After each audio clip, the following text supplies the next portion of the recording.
ये रुकवा दिए हम इनको और बात करने का मन किया कि आखिरकार ये पोस्टर का मतलब क्या है, क्षत्रिय धर्म संसद, इसका क्या मतलब है। और हमारे साथ एक व्यक्ति हैं, इनसे जानेंगे परिचय। सबसे पहले तो परिचय बता दें आप। नमस्कार पत्रकार बंधु, आपका बहुत बहुत आभार। आपने रोका और इस पूर्वांचल की धरती पे आप पहले व्यक्ति हो जो मुझे रोके, क्योंकि इसी पूर्वांचल के माटी का मैं भी बेटा हूं और मेरा नाम ठाकुर विपिन सिंह सूर्यवंशी है। जो 52 गांव आप सूर्यवंशी ठाकुरों का जौहराबाद विधानसभा में सुनते होंगे, मैं उन्हीं ठाकुरों का बेटा हूं और ठाकुर राणा प्रताप सिंह का बेटा हूं। श्री राजपूत करणी सेना उत्तर प्रदेश, पश्चिमी उत्तर प्रदेश का प्रभारी हूं और मैं ये क्षत्रिय धर्म संसद की निमंत्रण लेकर अपने प्रदेश के पूर्वांचल के कोने कोने, डाड़ी डाड़ी, गांव गांव घूम रहा हूं। मूल मकसद जो हमारी है, क्षत्रियों को न्याय दिलाना, खुद न्याय लेना। एक क्षत्रिय राजपूत हूं, मैं खुद न्याय लेने के लिए आज डाड़ी डाड़ी दर दर भटक रहा हूं। और ये 10 दिसंबर रामलीला मैदान में, दिल्ली के 10 दिसंबर रामलीला मैदान में हम 10 लाख देश के कोने कोने से क्षत्रियों को एकत्रित करके, और आने वाले दिनों में जो भी सरकार हो, जो लोग क्षत्रियों का विरोध कर रहे हैं, उनके लिए मैं बिगुल फूंकने जा रहा हूं। क्षत्रियों का विरोध कौन कर रहा है? क्षत्रियों का विरोध नहीं, क्षत्रियों के साथ जो अन्याय हुआ है, अत्याचार हुआ, देखिए अन्याय अत्याचार, हमने देश के लिए सब कुछ सर्वोच्च न्यौछावर कर दिया। 5 बार सीलिंग लगाकर आपने जमीनें ले ली, हमने कुछ नहीं बोला।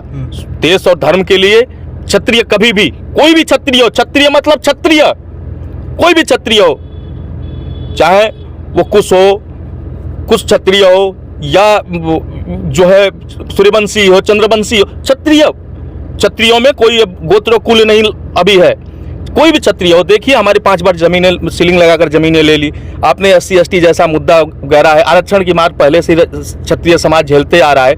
अब कब तक हम सोए रहेंगे? इन सब तमाम तरह की 15 पॉइंट है हमारे पास, जो 15 पॉइंटों को लेकर के क्षत्रिय धर्म संसद बुलाई गई है। ये किसी ना संगठन का है, ना किसी संगठनवादी का है और ना किसी राजनीतिक पार्टी का है। ये ओनली क्षत्रियों का धर्म संसद है, जहां पे पहला मुद्दा हमारा रहेगा SC ST में बदलाव।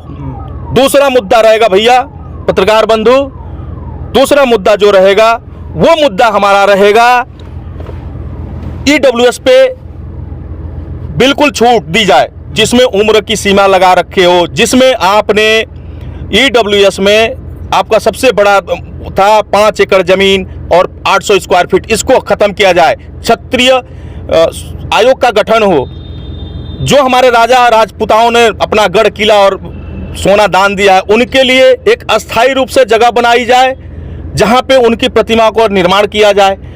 उसके बाद पत्रकार बंधु और भी 10-12 मुद्दे हैं, जिसके लिए मैं दाढ़ी दाढ़ी गांव गांव भटक रहा हूं। भटक नहीं रहा हूं, अपनों के बीच जा रहा हूं और दमखम के साथ कह रहा हूं कि दिल्ली पहुंचो, दिल्ली कूच करो। 10 दिसंबर दिल्ली का रामलीला मैदान भर करके हम दुनिया को दिखा देंगे कि हम क्षत्रिय हैं, जो कहेंगे ईंट ठोक के कहेंगे। तो अभी आप क्षत्रिय महासंघ धर्म संसद की बात कर रहे हैं और वहां पे सभी लोगों को बुला रहे हैं आप।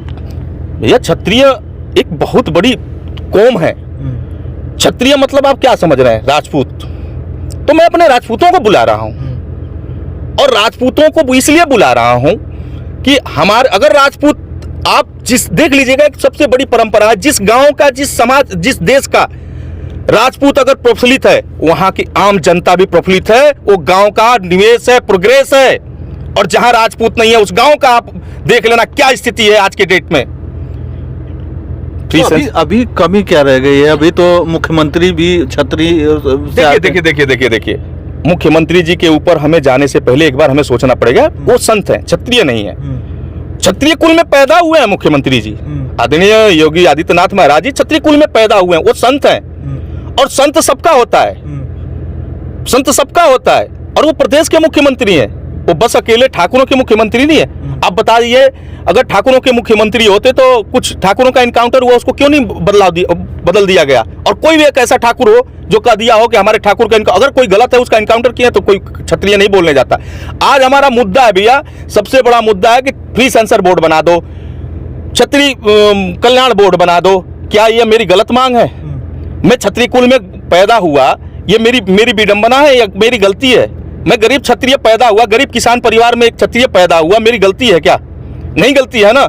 क्या आरक्षण पूर्ण रूप से बाबा साहब भीमराव अंबेडकर जी, देखो उनका हम सम्मान करते हैं, उनकी वजह से या सरदार पटेल जी की वजह से हमने अपना सब कुछ जो सर्च कर दिया, नछावर किया, दे दिया दान। लेकिन उन्होंने क्या बोला था कि राजनीति के चक्कर में आरक्षण को पूरा आजीवन लागू करके रखना है, नहीं रखना है ना। उसके लिए तो उन्होंने बदलाव की श्रेणी दी थी ना। आज ईडब्ल्यूएस दे दिए हो, ईडब्ल्यूएस का क्या लाभ हमें मिल रहा है? ईडब्ल्यूएस में क्या लाभ मिल रहा है? अच्छा, आरक्षण में भी बदलाव चाहते हैं? नहीं, मैं आरक्षण में बदलाव नहीं चाहता हूं। आरक्षण को आर्थिक आधार पे कर दो, क्या दिक्कत है? क्या हरिजन परिवार में गरीब लोगों को लाभ मिल जाता है? मिल जाता है किसी गरीब व्यक्ति को लाभ? नहीं मिल पाता है। अगर मैं डीएम हूं, मेरा बेटा भी अगर डीएम बने और एक किसान है, गांव में काम कर रहा है, उसका बेटा किसान ही रहेगा क्या? ये कौन सा नियम है? ऐसे संविधान पे हमें उंगली उठाने का अधिकार है। हम ऐसे तमाम मुद्दे हैं जिसके लिए हम इस धर्म संसद को बुलाया गया है, और इस धर्म संसद के बाद हम दिल्ली जाम कर देंगे, चाहे उसके लिए हमें जितना बड़ा आंदोलन करना पड़े।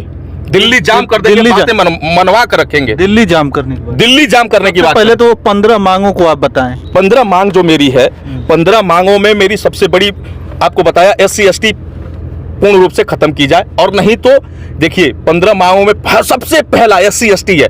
SC/ST में जो सबसे बड़ा मुद्दा है, बिना जांच जेल भेज देना। एक चीज बताइए आप पत्रकार बंधु, इस देश में संविधान का राज है, आप मानते हो? संविधान का अगर राज है तो संविधान को जो है आप कौन से नियमावली में लिखा हुआ है कि एक आतंकवादी को आप वकील दे दो और उसको केस चला करके सजा दो, और एक राजपूत का, स्वर्ण का या ओबीसी का भी बेटा, क्योंकि अकेले विपिन सिंह सूर्यवंशी जेल नहीं जाता है, ओबीसी समाज के भी लोग जेल जाते हैं SC/ST के कारण, तो उन्हें बिना जांच जेल भेज दिया जाए? नहीं ना। तो SC/ST में इस बदलाव का, और उस समय हमारे मुख्यमंत्री, हमारे समाज के सांसद तमाशा देख रहे थे जब ये लागू हुआ, तमाशा देख रहे थे ना। एक वोट विपक्ष में नहीं पड़ा SC/ST के। सोचनीय है, दयनीय स्थिति है स्वर्ण समाज में, राजपूत समाज का। कोई मौर्य समाज का भी एक वोट विपक्ष में मिला SC/ST के? कोई यादव समाज का एक वोट SC/ST के विरोध में डला? क्यों नहीं डला? मतलब 85% ये समाज होकर के 15% के सामने घुटने टेक दिया। वाह रे वाह। पहला, फर्स्ट फ्री सेंसर बोर्ड का गठन हो। दूसरा, फ्री सेंसर बोर्ड का गठन इसलिए चाहते हैं कि देश में जो हमारी हिंदुस्तान की संस्कृति उस पे ये फिल्मी भाड़ों ने जो असर डाला है, गलत तरीके से अंग प्रदर्शन, अश्लील गाने, इतिहास को छेड़छाड़ करके कोई फिल्म बना देना। माँ पद्मावत में हमारे कम से कम लाखों युवाओं पे, उसमें से 1-2 मैं भी हूँ, जो केसें हुई, हमें सड़कों पे उतरना पड़ा। तो प्री सेंसर बोर्ड का गठन कराए सरकार। 3 मुद्दे हो गए। चौथा मुद्दा जो है हमारा, हमारे जो पूर्वजों ने, हमारे जो ये थे राजा महाराजा थे, जो हमारे रियासतें थी, जो हमने दान दिया, उन दान दिए हुए राजाओं महाराजाओं का दोबारा से अब हमें एक जगह कोई उनकी प्रतिमा बना करके, संग्रहालय बना करके और स्थापित किया जाए, और बताया जाए उनके राज्य में कि इन्होंने दान दिया। उनकी पूरी जो विस्तृत स्थितियां हैं, जो उनकी वंशावली है, उसको वहां लिखा जाए, प्रकट किया जाए, कि जिससे आने वाली हमारी पीढ़ियां आए, हमारी पीढ़ियां नहीं, अन्य किसी भी समाज के, पूरे हिंदुस्तान के लोग देखें तो बोले नहीं, इन्होंने देश के लिए ये किया है भैया। उसके बाद पत्रकार बंधु, जो हमारी मांग है, 15-17 मांगे हैं जो पूरे कंफर्म है, हमारी नियमावली बनी हुई है, जो लोगों के बीच में हम बताते चल रहे हैं।